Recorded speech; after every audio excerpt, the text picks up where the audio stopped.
Bill, your latest book is called The Book of Man, and in it you write that this is a book of examples worthy of emulation, stories worth knowing, lives worth studying and remembering, and counsel worth hearing.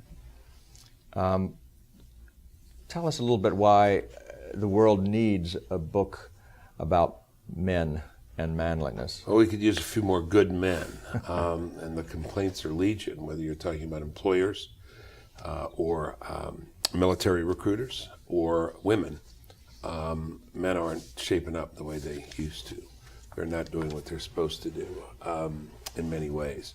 Somewhere 20 or 30 years ago, we said to the girls, young women, you go, girl, and they did. They went, and they've done very well. We just graduated from college last year, the first generation history where women were more than equal to the men in education, ambition, and achievement. Fine for the women to have stepped up and taken it to the top. But this has thrown a lot of men off, and a lot of men have been left behind, too far behind.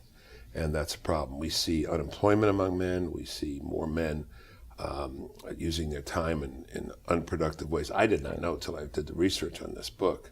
It's kind of an amazing fact. The men 18 to 35 spend more time playing video games than boys 12 to 18.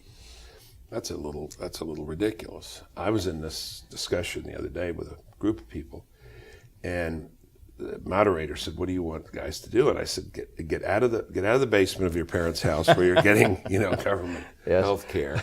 Get a job and get married." Right. And one of the women said, "The guys you're talking about, if they asked me, I wouldn't marry because I don't need another kid." Yeah. So there's this sense about the juvenilization of men. What does it have to do with? I think it has to do with a lot of things: cultural changes, shifts, the nature of the workplace. But I think it also has to do with heroes, with teaching men what it means to be a man. And we used to have a fairly clear understanding of what it means to be a man, and what you're supposed to do. That you were raised to be ready to provide, or at least substantially help provide, for a wife and for children. Now, some women now are quite independent and don't need you for that.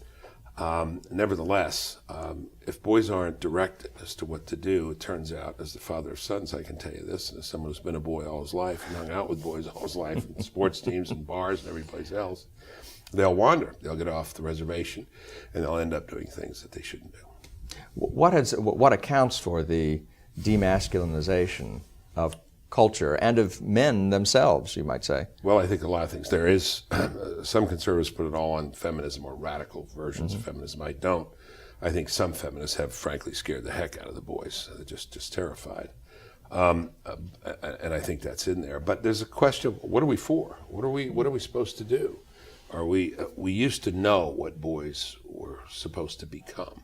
And I think we have lost sight of that as a culture. This is part and parcel of a lot of things that have happened in the culture, which is a loss of a cultural center, the loss of what Charles Murray in his new book calls the founding virtues. What are those virtues? Belief in marriage and the family, honesty and law-abiding behavior, faith, and work, the value of work. I tell, one of the things I do at the commencement ceremonies, I tell students, and they always comment afterwards. I said, this expression, I think it's still out there. Thank God it's Friday, there's the weekend. Sure.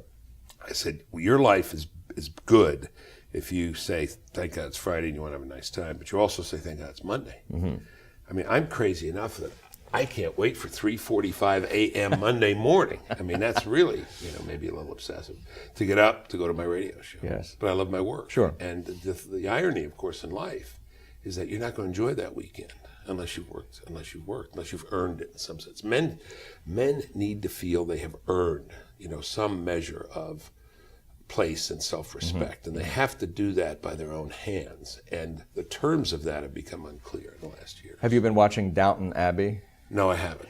Well, Maggie Smith, who is the dowager countess in here, this is sort of the last generation of an aristocratic family in an aristocratic home in England. But she asks a wonderful question prompted by what her, I think, nephew or something, who's a lawyer, had to say about his work week. And she asked this question, which is, I thought, wonderfully aristocratic. She said, "What is a weekend?" Yeah. Right. Because there's a real sense in which, unless you have a job, Yeah. you don't. The weekend doesn't really figure in your cosmology, you know. Well, I'm afraid that question has a very clear answer in Yes. our culture. Thursday through Sunday. At least. At least. Yeah. I mean, you know, what are there are there Saturday classes anywhere? No. College? I don't think so. They're hardly Friday classes. Yeah. Monday, Wednesday, Friday classes tend to have shrunk now to Monday and Wednesday Monday, classes. Wednesday, Friday, Tuesday, Thursday, Saturday. I had Saturday morning classes. I couldn't leave for the weekend. The football bus would have to wait till Saturday morning class.